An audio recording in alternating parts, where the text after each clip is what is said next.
Swingers, and welcome to episode 38, Macca's Old School. Today we're going on location again. It is March the 8th. My God, it's flying. We're going on location again to Mount Street, North Sydney. This will be our last location one for a while. Then we're going to hit the studio. Our next guest, number 39, is the long-awaited Ronnie Isherwood. We're really looking forward to that. Some great stories. But without further ado, we're going to head there today. You'll be familiar with our guest, but I won't say who it is. You'll see him shortly. So we'll see you at North Sydney, Swingers. See you there.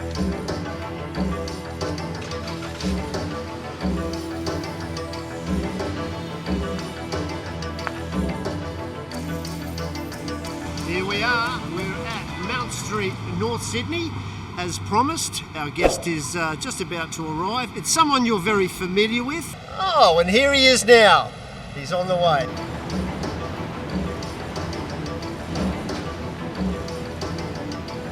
G'day, Graham. Welcome, mate. Part 5. Welcome back. Round 5. That's all right, mate. No worries. As I said, you'd be familiar with Mr Graham Abo Henry. 5th time with us now.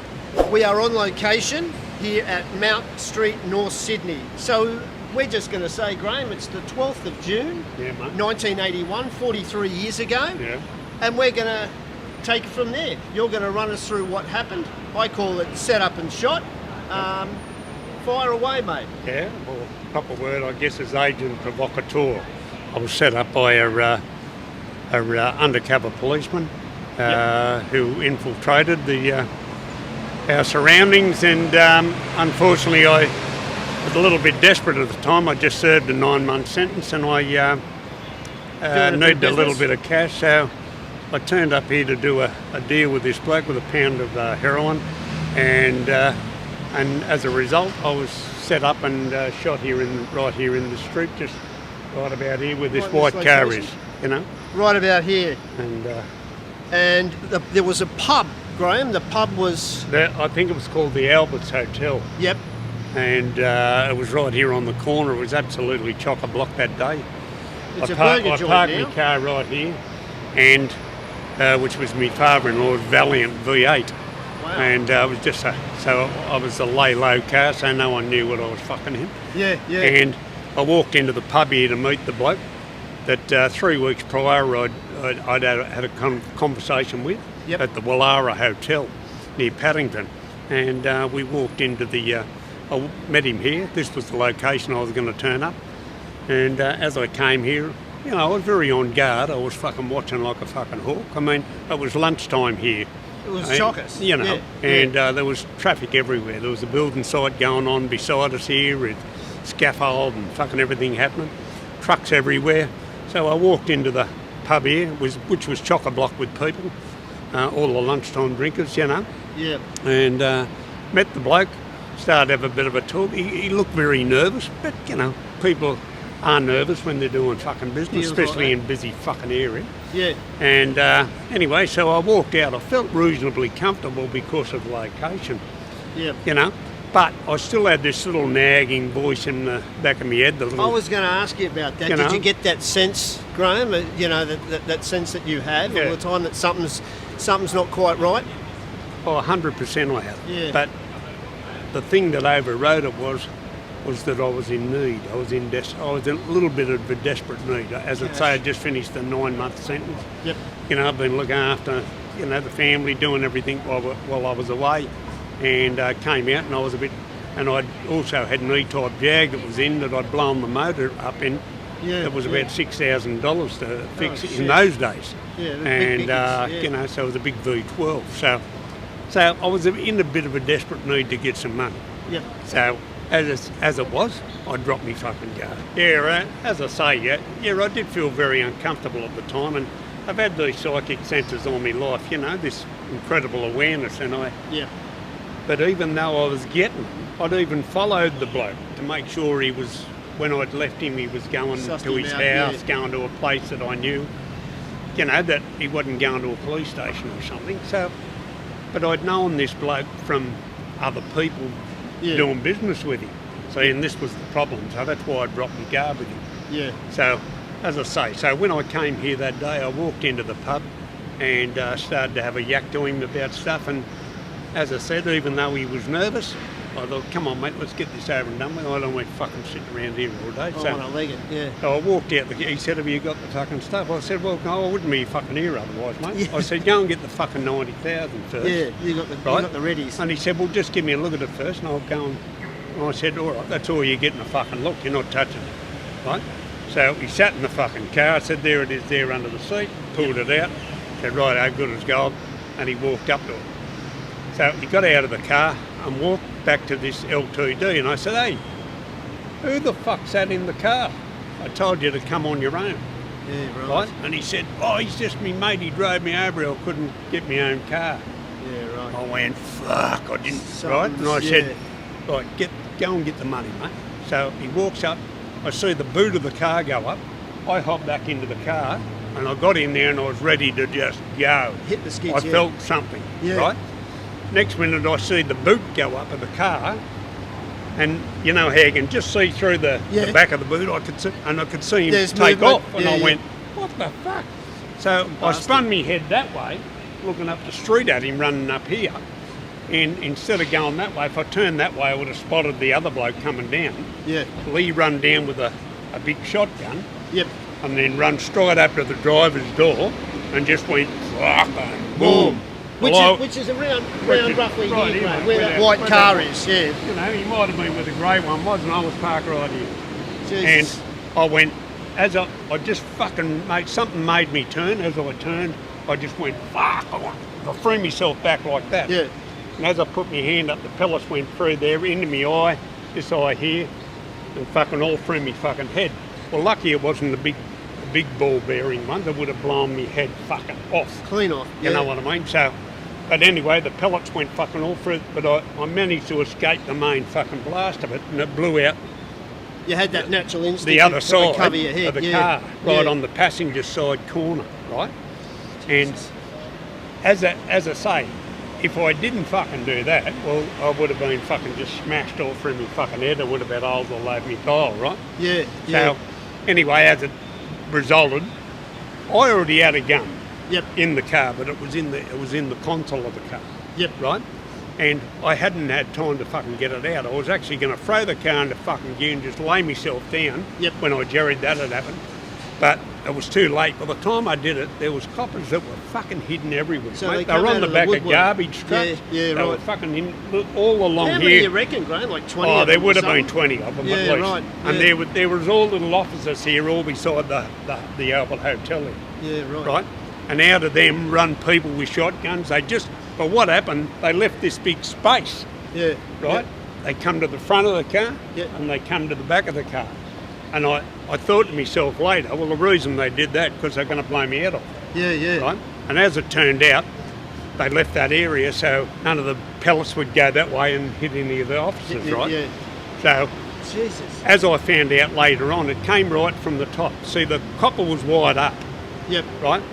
So, when I said to him this. I said, if you fucking set me up or rob me, right, you're going to try and lash me or run away with this fucking gear, you got another thing coming, I'll fucking blow your head off on the fucking spot. Yeah, right. Right? Yeah. Well, as soon as I said that, that was a fucking no-no in the world that I lived in, right? So, you're threatening a fucking copper's life, that's a fucking end of you. So it came right from the top, right from the Commissioner's office, shoot him on fucking sight. Yeah, right. You know, make a fucking example of the bloke. Yeah. So that's what they fucking did. And the plant? What about what happened there? So mate? when I went over and I was laying on the fucking blood's pissing out me fucking head and every orifice of me body there, the fucking coppers opened up the side door. And as I say, I already had a gun. Yeah. But they fucking pulled out another one, put it underneath me. Yeah, yeah. Right? And as they dragged me out in the street in front of all the fucking horrified fucking workers here, right in the street here. Yeah. I was right in the gutter, they pulled me out, and next minute the gun dropped on the ground. And they went, oh look, he's got a gun, he's got... They're screaming out, right? Yeah, right. So I was charged with shoot to avoid aim to avoid apprehension, right? Yep. And amazing they didn't charge me with fucking trying to kill him. Yeah. Right? But they reckon I pulled out a gun and aimed it at fucking 20 armed police. Which is bullshit. You know what I mean? Yeah. That all they'd shotguns. Yeah. I'd have to have been on a fucking suicide mission. Yeah, exactly. You know, You got a 20 fucking- armed cops. A Yeah. fucking mad jihad fucking Yeah. job. You know what I mean? So Yeah. I went, no, fuck. Anyway, so as a result of that, I remember getting pulled out of the car and they shot me up against the car. You can probably see them on them things on fucking YouTube. It says, nice one, Abo. They've got a fucking thing that come out of Blue Murder. Yeah, yeah. You know, that fucking silly show. That, Well, yeah, I was you gonna know, say. which I'll tell you about in a fucking second. Yeah, because, I was going to ask you about it. Yeah. where was I going to go first? What was I just saying? They've just set you up. There's cops everywhere. Yeah. They set you up with a gun. I was just going to say something about that Blue Murder, but That was Peter Phelps portrayed Right, you, yeah, who's Peter half your Phelps. size, by the way. Yeah, he's smaller than me. He played me, but look, he was only given a part he was fucking That's directed right, to that's do, you right, know what I yeah. mean? So I can't have a go at him. Yeah, But what they show in that fucking show is that the coppers run from this corner, yeah, you know, and as he's running out of the shop, he trips and Yeah. blows the window out. That's how they show it on Blue Murder on Netflix. yeah. You know what I mean? Which is not true. Just an absolute Bullshit, fucking joke. Yep. You know, so anyway, they set me up with this gun, and I said, I don't know why you fucking set me up with that, I've already fucking got one, Yeah, right? yeah. So they pulled me out of the car, stuck me up in the thing, and this copper said, remember me? I said, yeah, I do, you fucking dog. You bashed me when I was 14, right? And I said, you're a fucking dog, then you're a Yeah, dog yeah. now. So next fucking minute, they've thrown me in the fucking car, took me to North Sydney Royal North Shore Hospital, Yep. pulled a fucking heap of the fucking Straight pellets into out and all casualty, that, yeah. and then I went straight out to Long Bay Hospital out there for about a week and a half before Great. I was How put did they into go with the remand. gun? You've got a gun. They've planted, so there's two Yeah. guns. What did they Well, do what there? happened there, I got into a trial, Yep. and when I got up into the trial, the judge was on their side and he didn't want to make it look like there'd been a plant, so he only said there was one gun. They never even entered Mentioned into that the they've discussion doubled I up. had two guns. Yeah, they've right? doubled up, So yeah. why would I? I'm not fucking Billy the Kid. Yeah, yeah. Right? So, you know, I might have had a fucking knife stuck down to me fucking back in the sheath, which I did. You know, but I've always had that. But at the end of the day, you know, they got me up to the court, and then the old judge was on side. He kept on nodding off anyway. Judge Robinson, his name was, fucking old dog. And he said, if I would, anyway, the trial was aborted because I tried to expose the undercover bloke. Yeah, Right, and they yeah. didn't want to put him up in the witness box. Yeah. And let everyone know who he was. Yeah. So the trial was aborted, and then I got Charles Paddles Anderson, who was a very well-known crim in the old days, Yes. probably the real Mr Big of Sydney in the old days, before Lenny McPherson, and if there was ever a fucking Mr Big. And I got in touch with him while I was on remand, and Paddles got me in front of Judge Ford, Right. right? And Judge Ford, I believe he's fucking dead today, so if he's not, I'll change the fucking name. But anyway, got I'd me say in he's front of passed, Judge yeah. Ford, and Judge Ford actually gave me 7 years with 18 months, and then I found out that I wasn't to have, because he said, I don't believe the story Yep. that the fucking, you had a gun and tried to shoot the fucking police. Yeah. Right? He said, so I'm disowning doesn't all make that fucking sense, bullshit. yeah. He said, I'm just dismissing it. So he gave me 7 years and 18, which made it hard for him to appeal against his decision, what he'd said. And then I went and saw Paddles again. I got Paddles, his mate, to come and see me at Long Bay J, Johnny Carroll, who's dead now. And Johnny Carroll, I said, listen, mate, what's a chance of fucking doing something? I believe that Rex Jackson is on the take, and he's the corrective minister, He was on the corrective take big services time. minister, Yeah, minister of all the prison. So he said, I'll go and see Paddles. So Paddles knew everyone. He was the best connection in Sydney for any of the fucking people we needed, judges, magistrates. He fucking knew them all. Yeah. And he had them all in his kit. So Paddles actually got in touch with Rex Jackson and his fucking people, and a meet was put on where 2 people turned up. I won't say who they were. Very good friends of mine, and one was a lot closer than my friend, a family member. And they went and met with this bloke called Jeremy Cron. And Jeremy Cron was a fucking police dog and an informant that we found out many years later. And he worked for Rex Jackson as the go-between, picking up the money, so Rex didn't put himself on show, right? Rex was dodgy, as I've heard a lot about very. him. You know, so I got actually paid because I found out I wasn't to be released on parole, so they thought then I'll do the 7 years, right? So I said, fuck that. I said, so we'll do the business. So he done the business with him for 15,000. Yep. You know, I slung paddles 5, and I give Jackson 15,000. Yep. Right. Out of that 15,000, I was to be released on licence, a special licence, because my wife was sick, had endometriosis, the fallopian tubes, and right, which can turn cancerous, and she was very crook at the time. Yep. And so I was granted the release on those grounds, right, which covered my arse. Yeah, beautiful. And then one of the one bloke who got out, a bloke called Stephen Cooley, who just served 11 years in Pentridge, he gave information against it when he was getting out, saying that he actually got out as well. Yeah. And he told the screws on the way out of the jail, I got out by slinging Rex Jackson, see you fucking later. Yeah. Right, well, they brought every fucking thing undone. And anyway, Christ. but I still got through the break. They wrote up a big story on me in the fucking paper along with anyone else who'd slipped through the break on it. Yeah. And plus, I was getting blokes out on it, you know, I was using it. After I got out, I started to use that myself. But that was the situation with it. And, you know, I had the drugs on me, but they set me up with the gun. Yeah. And there was a copper involved in that. That mysteriously disappeared the plant, I presume. Yeah. Oh, of course. Yeah. But then there was a copper involved called Trevor Haken. And Trevor Haken gave evidence against all the police in the Royal Commission up across. Yep. Along with Roger Rogerson's mate, Greg McNamara. Yep. Right? And who's still in prison serving life. Yeah. Over Jamie Gayo. And next fucking minute, that copyright Trevor Haken, he got up and said, no, on the day that Abo was shot, we planted the gun on him, and that came out in the Royal Commission. And so I could have sued him. Yeah. You know, but I thought, fuck it, what's the point in suing them? Like, you don't want to get them offside when you're playing an organised crime. Yeah. Know what I mean? So the idea is to fucking sweeten them up with a fucking envelope or shut them the fuck up. Yeah. You know what I mean? You get through the fucking break the best way you can. Yeah. And that's what I fucking did. But, look, it never really affected me. It affected my eye. It didn't affect me in the fucking slightest, really. Did you cut a few down on the leg as well?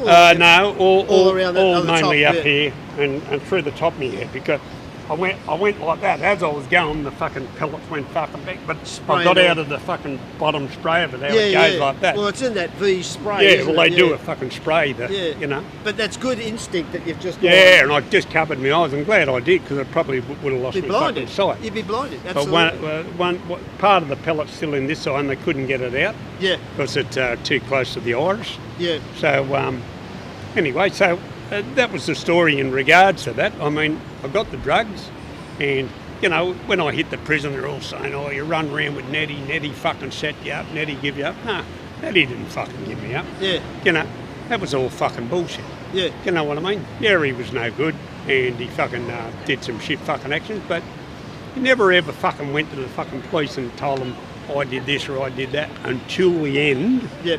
When he was trying to fucking eliminate me, right? And he was using the cops along with him to get fucking rid of me over other issues that came up in that organised crime world. Yeah. But, you know, so as I say, I copped the 7, did the 18 mucking months, which was a fucking walk in the park, and I was home again and playing. But that copper who gave me up, see, you've got to use your grey matter when you're in that fucking life. Yeah. So I heard a little story that same copper that set me up drunk at the White Horse at fucking Surrey Hills. Oh, yeah. Right? So I went over there a few days in a row, and then one day I sprung him with about 3 other detectives. When I walked in the bar, he fucking nearly shit himself. Yeah, I bet. You know what I mean? Yeah, and I said, come over here. G'day, mate. Yeah, I just said, come here. So he walked around the other side of the bar. You know how the White Horse, that bars goes around the circle? Yeah. You know? He come from the other side. Said, how you Shaking going, and Abo? I said, I'm all right. I said, listen, you did your job. Yeah. I did fucking mine. Yeah. I got fucking locked up. I said, that's where it fucking ends. Let's move on. Right? Yeah. There's no threat against your fucking life. Yep. Right? So I just let it go at that. Well, it was the smartest thing I did, because about fucking 6 fucking months later, this bloke's doing normal operation with the fucking drug squad fucking mob. Yeah. And they raid my fucking team, part of my gang.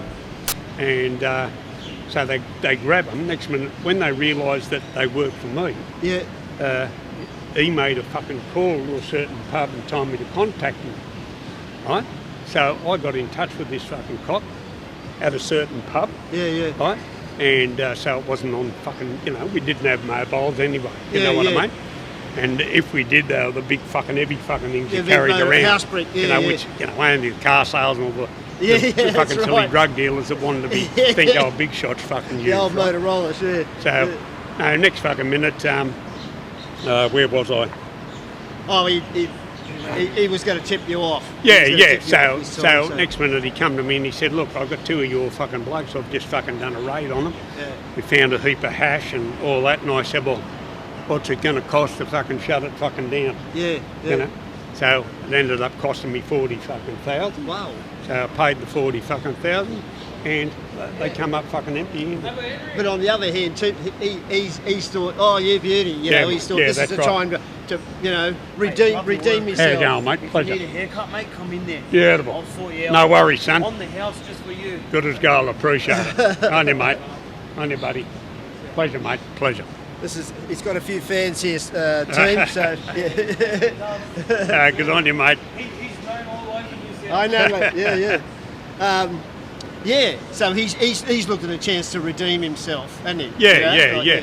So, as I say, did the right fucking thing by me. So the old motto is, mate, to get more booze with fucking honey. Yeah, that's right. Fuck, get them offside, like all the young blokes in the prison system. It's like with the screws. They'll go, open the fucking gate, and they rattle the fucking locks, and they get nothing. You just say, excuse me, boss, you wouldn't mind opening the gate, would you? Yeah. Through you go. You don't have any fucking drama. I mean, it's just common fucking sense. Yeah. So use your head. I mean, look, there's fucking some coppers I'd fucking knock right out and have done so. Yeah. You know what I mean? I've kicked the shit out of them, punched on with the organised crime squad. Yeah, fucking, I know. Bash the feds in the fucking cross. What was it? Oh, that's a karaoke night too. Yeah, no, it was I was singing with Terry King up there at the Texas Tavern at the top floor. I forget the name of the fucking bar now. A couple of drunken buddy. Yeah. Well, they'd been following us all day, and then they just got the fucking got the shit. So I got up, I went to sing My Way with Terry King, and he's playing the piano, and I'd sung there fucking 100 times. Anyway, I got up there and he said, do you want to sing, Abo? I said, yeah, good as gold. So I got up and started to sing. Yeah. And next minute, this drunken copper walked over, he'd been following us all day, and just said, he said, get the fuck off the stage, will you? I said, look, we've got an imbecile in the audience here. So I took the mic out of the thing, stuck it in the holder, walked around and just fucking right-handed him and left-hooked him and fucking poleaxed him. Next minute, my other mate, Johnny Moran, Tex Moran, he ran over and punched the shit out of the other ones. Yeah. And Neddy Smith and another bloke took off out the fucking bar and left us. Ned did that a lot, didn't he? Exit stage left a few times. But that's fantastic. So anyway, we got into trouble over it, of course, and it cost us. Yeah. You know what I mean? Because they said, who the fuck they think they are, knocking out all the federal fucking police. So we had to sling someone and got out of trouble. It was all over. So that's how it worked in that life. Yeah. You know what I mean? And absolutely. Well, look, what we might do, Graham, is we might just do a second segment and wrap this up. We might go across the street and get a different shot. Here, we've been right here, as we said, right near the cars, weren't we? On location. Graham's given us, on location, he's given us a step-by-step of what happened. And we'll see you very shortly, Swingers.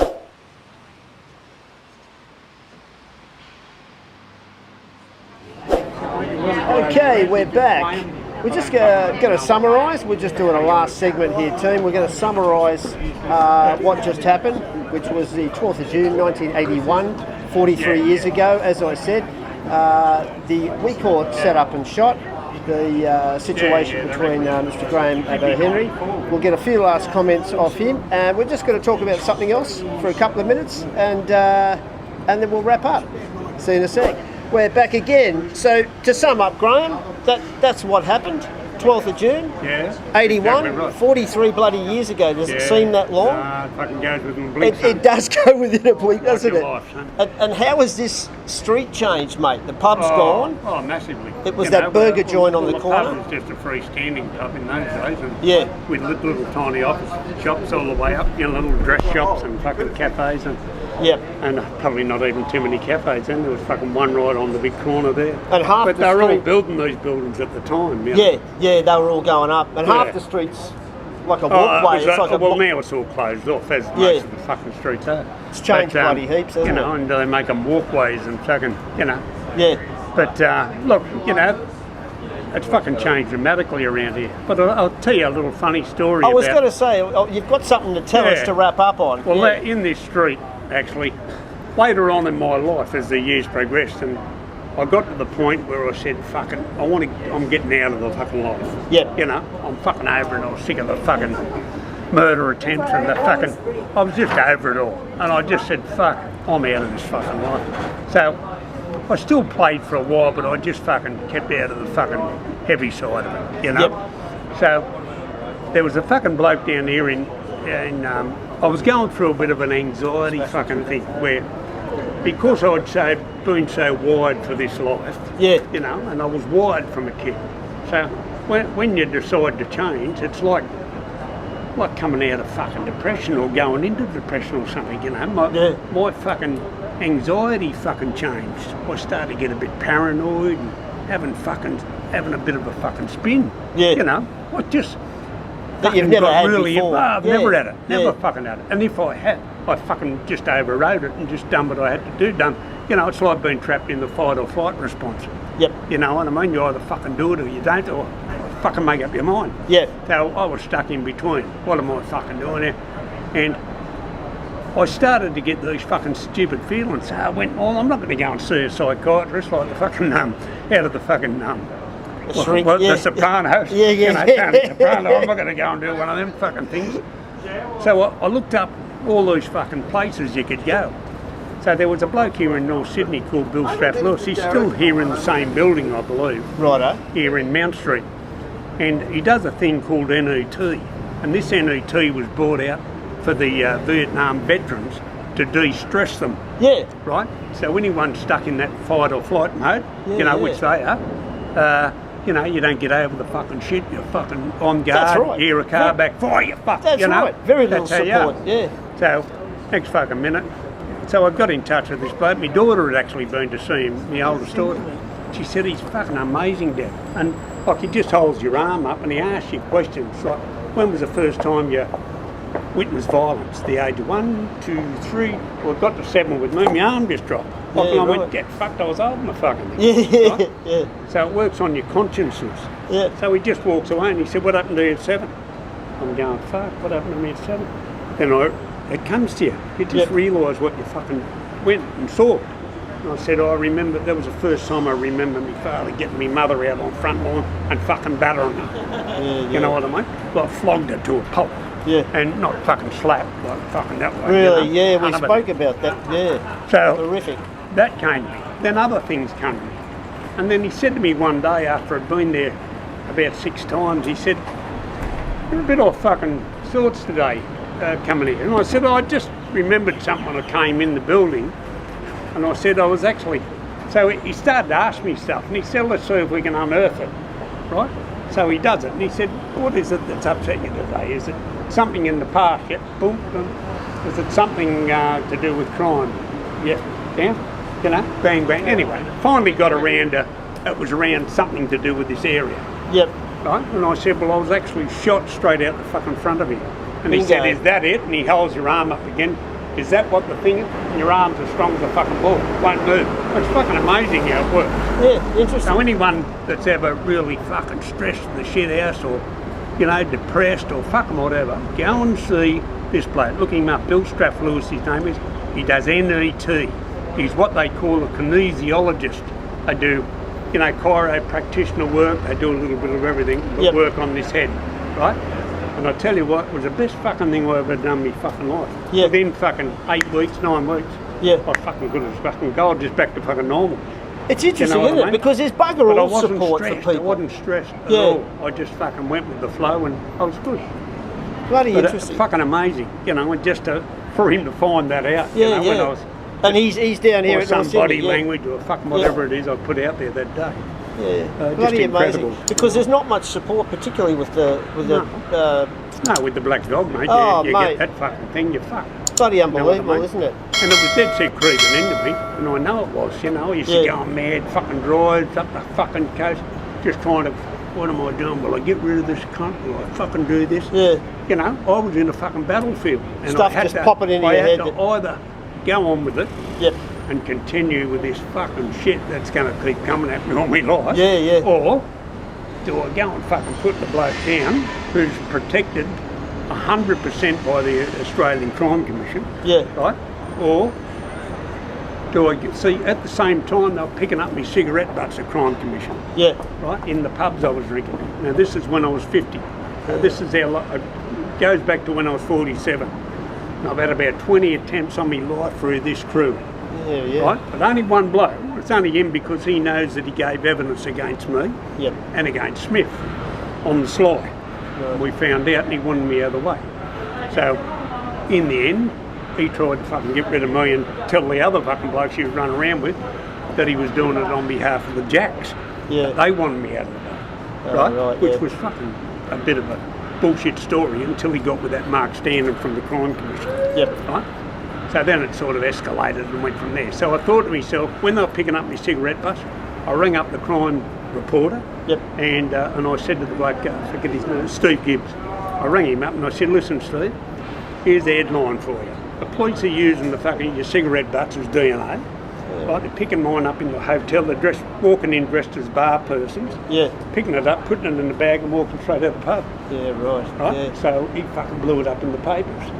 Well, out of it, about 2 or 3 blokes used it to get out of blues in court over cigarette butts. Yeah, right. Because that's what they're going to do. If the bloke went down, Yeah, and they yeah. knew I was hunting him, Yeah. he went fucking down, Yeah. that's where the butt was going. Because they knew I was sneaky enough to get around shit, right? And they still do it. You see it in TV shows. They're doing it and all Fucking this. all the time, mate. Yeah. Like your hair or fucking something. Anything they can get. Yeah, Yeah. anything. Yeah. So, anyway, so I blew it up, and that fucked that. But then I just said to myself in the end, no, fuck it. Stan Smith said to me, Stan the man, he said, just let them fall on their own fucking soil. Yep. And I fucking sat back, I was fucking filthy, but in the end they did, they shit hit the fan with them. They got locked up, I didn't get a very long sentence, and he was put on a prison farm that they call, I think it's Kirk Kennel, they call it that way, or Kirk Connell, but they call it Creatureville or fucking something like that, right? Because it's full of fucking rock spiders, informers, so he put himself there because he didn't feel very safe in the mainstream of the prison All the because bottom feeders. of all the people I knew. Yeah. Right, so he knew he could got there, so he's not a dumb bloke, Yeah. but he, put himself in a bad fucking spot, but, that's the way he is. Yeah. But in the end, I just decided that's fucking it. He can just fucking do the best he can. He'd never been smart enough to fucking get me. The closest they got was firing about 20 shots at me on works release. And I run down this train music. Yeah, I remember that. Yeah, I was on we works spoke release that, only yeah. 2 weeks ago. Jesus. And they jumped up in balaclavas and boom, boom, boom, just kept on running. Well, when they were a cops lousy told shot me, too. they found the 2 guns, 238s, Yeah. and some hand ties and like cable ties. So they were getting So I ready. was going off. You were going to the worms, yeah.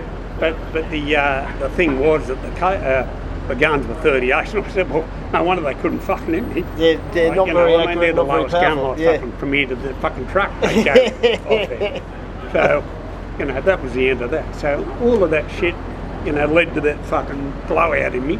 Yeah. And I just had enough of the fucking shit. And then I went to this bloke out of the blue. What was his name again, Graham? Bill Straff Lewis, I think his name is. He's a Greek bloke. Yeah, yeah. And lovely fucking bloke. If it can help, definitely fucking do go it. and see. We'll P.S. By the way, if you want a good haircut, North Sydney Barbers. There it is, team. North Sydney Barbers. Mount Street. Mount Street, North Sydney. Lovely fellas. They'll give you a good deal. And also big fans here of Mr Graham Henry. North Sydney Barbers, Mount Street, North Sydney. Look, I think we'll leave it there for Yeah, mate. today, Graham. No worries. We thank you very much, Mr. worries. Graham Abo Henry. No, That was in part 5. Here on location at Mount Street, North Sydney. We call it Set Up and Shot. And what happened on the 12th of Agent June. provocateur. Yeah, 12th of June, 81, 43 years ago, and generously, Graham's he's taken us through that step by step. So we hope you enjoy that show, and we will be back very soon, number 39, and we look forward to seeing you soon. Bye. Alright guys, I gotta go. I'm a bit of a rush. I gotta get home and be in time to see the new episode of Macca's Old School podcast.